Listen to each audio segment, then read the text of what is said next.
Hi guys, आज हम 8 class के स्मार्ट सिलेबस के मुताबिक तैयारी करेंगे। जो उन्होंने टॉपिक कटवा दिए हम वो वाले नहीं करेंगे, बाकी हम सारे टॉपिक्स करेंगे।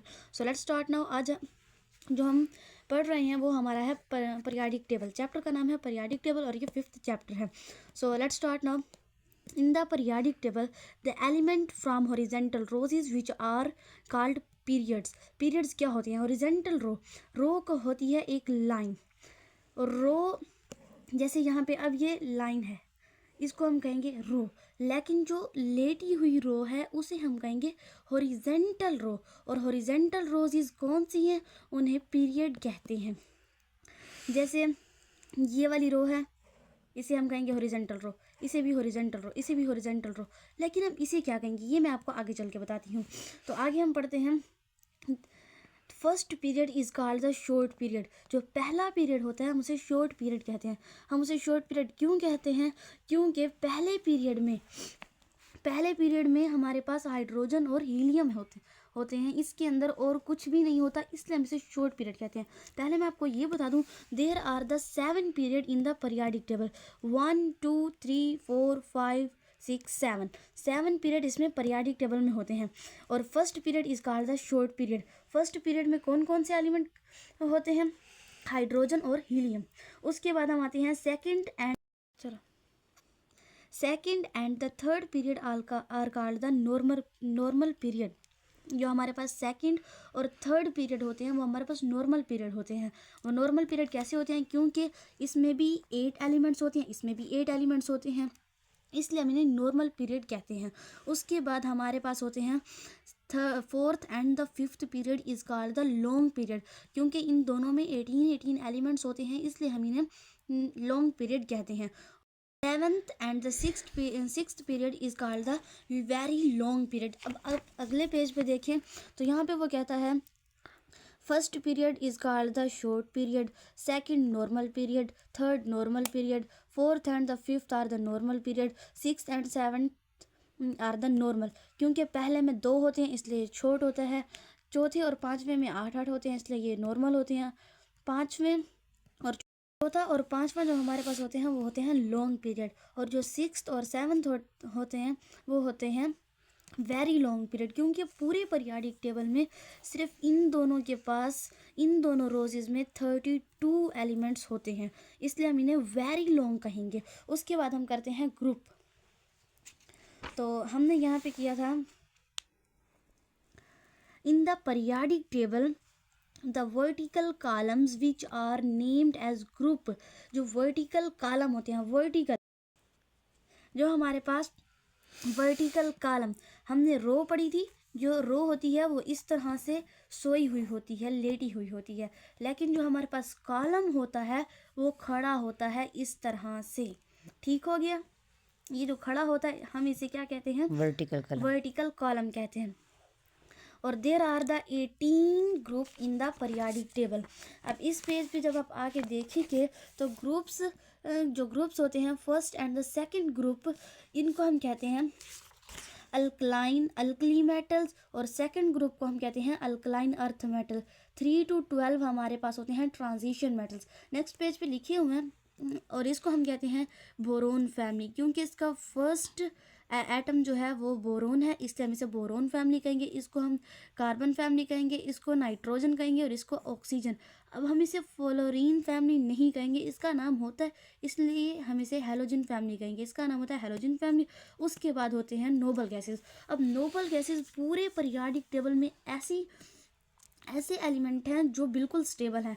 फॉर एग्जांपल मैं आपको बताती हूँ, जैसे ये एक एटम है, एटम के सेंटर में न्यूक्लियस होता है। ये हमारे पास क्या होता है? न्यूक्लियस में नंबर ऑफ प्रोटॉन और नंबर ऑफ न्यूट्रॉन प्रेजेंट होते हैं। इसको हम कहते हैं फर्स्ट शेल। और फर्स्ट शेल का नाम होता है के, सेकंड का नाम होता है एल। इस तरह से हमारे पास थर्ड शेल होता है एंड द फोर्थ शेल। ठीक हो गया? और हम थर्ड शेल को क्या कहते हैं? एम का नाम देते हैं, और फोर्थ को हम एन का नाम देते हैं। मतलब ये आपके लिए याद करने में आसानी होगी, KLMN इस तरह से। फर्स्ट जो हमारा शेल होता है उसमें 2 से ज़्यादा इलेक्ट्रॉन आ ही नहीं सकते, और एल जो होता है उसमें हमारे पास 8 से ज़्यादा इलेक्ट्रॉन नहीं आ सकते, और जो एम शेल होता है उसमें 18 आते हैं, और जो एन शेल होता है उसमें 32 आते हैं। अब हम बात करते हैं हीलियम की। अब हीलियम का स्ट्रक्चर इस तरह से, इसके सेंटर में न्यूक्लियस होगा, न्यूक्लियस में प्रोटॉन और न्यूट्रॉन होगा। अब इसके पास टोटल कितने इलेक्ट्रॉन्स हैं? इसके पास टोटल 2 इलेक्ट्रॉन है। इसका एटॉमिक नंबर यहाँ पे लिखा हुआ है 2 है, तो पहला और दूसरा, तो ये स्टेबल हो गया। इसके पास अगर एक होता, जैसे हाइड्रोजन है हमारे पास, उसके सेंटर में भी न्यूक्लियस है, और जो उसका सेकंड शेल है उसके पास टोटल 1 इलेक्ट्रॉन है, तो वो बेचारा किसी से रिएक्शन करके अपना इलेक्ट्रॉन एक या लेगा या फिर दे देगा, क्योंकि उसने स्टेबल होना है, तो इसलिए वो एक देगा या एक ले लेगा। इसी तरह से हीलियम, नियोन भी ऐसे है, नियोन के पास 10 हैं लेकिन फ्लोरीन के पास 9 है, इसलिए फ्लोरीन जो है हमारा स्टेबल नहीं है। आर्गॉन के पास 18 हैं और कैल्शियम के पास 17 हैं, तो इसलिए ये भी स्टेबल है। तो इसी तरह से ये सारे जो हैं स्टेबल हैं, लेकिन जो हमारे पास फर्स्ट पीरियड है, ग्रुप है, उसके अंदर, उसके वैलेंस शेल के अंदर एक इलेक्ट्रॉन है, इसलिए हमने उसे फर्स्ट ग्रुप का नाम दिया। सेकंड के पास क्या होगा? सेकंड के वैलेंस शेल में 2 इलेक्ट्रॉन होंगे, बोरोन के 3, इसके 4, इसके 5, इसके 6, इसके 7 और इसके 8। जिसके वैलेंस शेल में 8 होगा, 8 तो स्टेबल होगा, तो इसलिए इन्हें हम क्या कहते हैं? ये स्टेबल है। नोबल गैसेस जो हैं पूरे पीरियोडिक टेबल में स्टेबल एलिमेंट्स कहलाई जाती हैं। यहाँ से आप याद कर लेना, first period alkaline metals, second alkaline earth metal, 3 to 12 transition metals, और जो हमारे, अब हम यहाँ से भी देख लेते हैं कि पहला जो है alkali metal, second alkaline earth metals, 3 to 12 transition metal, और इसके वैलेंस शेल में 3 इलेक्ट्रॉन होते हैं, इसलिए हम इसको कहते तो 13 है, लेकिन हम इसको, ये नंबरिंग में 13 आता है, लेकिन इसके वैलेंस शेल में कितने इलेक्ट्रॉन होते हैं? 3 होते हैं। लेकिन इसको हम क्या कहते हैं? Boron family, carbon family. यहाँ से आपको देख के बताती हूँ, इसको क्या कहते हैं? Boron family, carbon family, nitrogen family, oxygen family, fluorine family नहीं कहते, इसको हम हैलोजन फैमिली कहते हैं, और इसको नोबल गैसेस कहते हैं। एंड नेक्स्ट हमारे पास है metals and non metals. Metals क्या होते हैं? Metals are those element which are mostly solid और हार्ड। मेटल्स, जब भी आप किसी लोहे की चीज़ को हाथ लगाते हैं तो वो क्या होती है? वो सख्त होती है और वो सॉलिड फॉर्म में पाई जाती है। दे रिफ्लेक्ट लाइट देयर सरफेस। जब आप किसी भी लोहे की चीज़ को धूप के सामने करेंगे, तो किसी भी सोर्स ऑफ लाइट के सामने करेंगे, तो आपका मेटल जो होगा वो रिफ्लेक्ट करेगा। लेकिन आप नॉन मेटल, जैसे कि लकड़ी हो गई है और भी बहुत सारी चीज़ें हैं, आप उसको लाइट के सामने जाके करोगे तो वो अपने आप चमकने तो नहीं लग जाएगी, क्योंकि वो तो नॉन मेटल है। नॉन मेटल नहीं चमकती, ये क्या होती है? नहीं चमकती, मतलब कि ये रिफ्लेक्ट नहीं करती। उसके बाद एंड आर गुड कंडक्टर्स। जो हमारे पास मेटल होते हैं वो गुड कंडक्टर्स होते हैं। किसके गुड कंडक्टर्स होते हैं? ये हीट और इलेक्ट्रिसिटी के गुड कंडक्टर्स होते हैं। जब आप खाना बना रहे होते हैं तो आपका जो चम्मच होता है वो यहाँ पे उस पॉट के अंदर होता है, लेकिन उसके बाहर तक वो गर्म कैसे हो जाता है? क्योंकि ये किसके गुड कंडक्टर्स होते हैं? हीट और इलेक्ट्रिसिटी के। आपके घर में जो वायरिंग होती है, आप एक जगह से आप बटन ऑन करते हैं और पूरे जो बल्ब होता है वो सारे ऑन हो जाते हैं। वो क्यों होता है? क्योंकि ये गुड कंडक्टर्स होते हैं हीट और इलेक्ट्रिसिटी के। Some metal are ductile and some are malleable.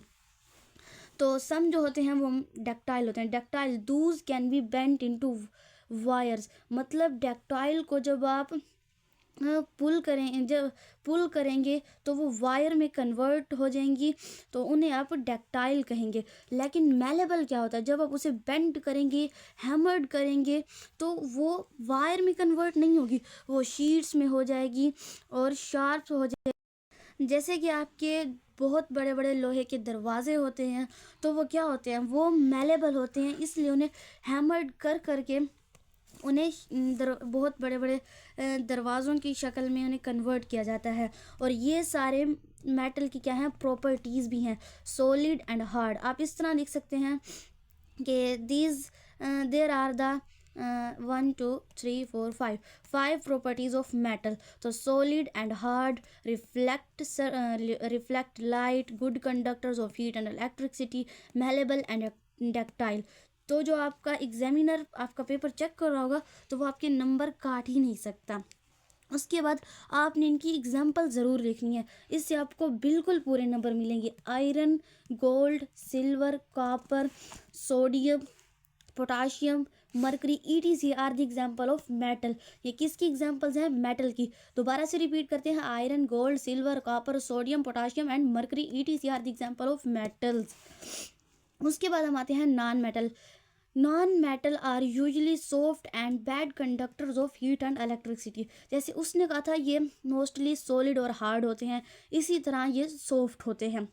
और उसने कहा था कि ये गुड कंडक्टर्स होते हैं हीट एंड इलेक्ट्रिसिटी के। तो जो नॉन मेटल होते हैं, जो हमारी लकड़ी होती है, वो क्या होगी, जब आप उसको आग में जलाएंगे तो वो जल जाएगी, लेकिन वो पूरी गर्म नहीं होगी, क्योंकि वो क्या है, बैड कंडक्टर ऑफ हीट और electricity. However, graphite is a good conductor of electricity. Graphite भी आपकी किसकी फॉर्म है, कार्बन की, मतलब कार्बन की एक फॉर्म है, और ये नॉन मेटल है। लेकिन ये जब आप इसको पानी में डालेंगे और आप किसी भी इलेक्ट्रिक स्विच पे लगाएंगे तो ये जल्दी से बिजली जो होगी आपकी ग्रेफाइट को पकड़ लेगी, क्योंकि उसने पानी के साथ रिएक्ट किया होगा, इसलिए वो जल्दी से इलेक्ट्रिसिटी को पकड़ लेगी। Non metal can not drawn into wire और शीट। जैसे आपका यहाँ पे जो मेटल थी वो डक्टाइल और मेलेबल थी, इसलिए वो वायर्स में, शीट्स में कन्वर्ट हो जाती थी। लेकिन जो हमारी नॉन मेटल होती है, आप लकड़ी को जितने भी हथौड़े मार लोगे, लेकिन वो वायर में कन्वर्ट नहीं होगी, वो आपकी शीट्स में कन्वर्ट नहीं होगी, क्योंकि ये नॉट डक्टाइल और नॉट मेलेबल होते हैं। उसके बाद non metal except boron exit. जो आपका बोरोन होता है आपके नॉन मेटल में, वो ना तो सॉलिड होता है और ना ही गैशियस फॉर्म में होता है, बल्कि ये किस फॉर्म में होता है, ये लिक्विड फॉर्म में होता है। Boron is only liquid non metal. उसके बाद हम इसकी एग्जाम्पल पढ़ते हैं, अपनी इसकी एग्जाम्पल भी ज़रूर देनी है, जैसे carbon, sulphur, chlorine, boron, hydrogen, oxygen, nitrogen. अच्छा, हमने पीछे पीरियोडिक टेबल में पढ़ा था, पीरियोडिक टेबल में हमने ट्रांजिशन मेटल्स, तो ये सारी क्या है, मेटल्स है। लेकिन जो ये सारी फैमिली है, ये तो गैसेस हो गई। उसके बाद जो ये है, ये 4-5 ग्रुप, ये नॉन मेटल के हैं। हमने इन्हें कहा alkali metal, alkaline, earth metal, तो ये क्या है, ये भी मेटल्स हैं। लेकिन जो ऑक्सीजन साइड पे खड़ा हुआ है, ये मेटल नहीं है, ये नॉन मेटल है। लेकिन इसके पास, इसके वैलेंस शेल में एक इलेक्ट्रॉन था, इसलिए उन्होंने इसको यहाँ पे एडजस्ट कर दिया है, वरना ये क्या है, नॉन मेटल है। फॉर एग्जाम्पल इसकी कौन कौन सी एग्जाम्पल हैं, carbon, sulphur, chlorine, bromine, hydrogen, oxygen, nitrogen. मैंने आपको बताया है हाइड्रोजन आपके अल्कली मेटल्स में आता है, लेकिन ये मेटल नहीं है, ये नॉन मेटल है। उसके बाद properties and uses of metal state. Most of the metal are found in the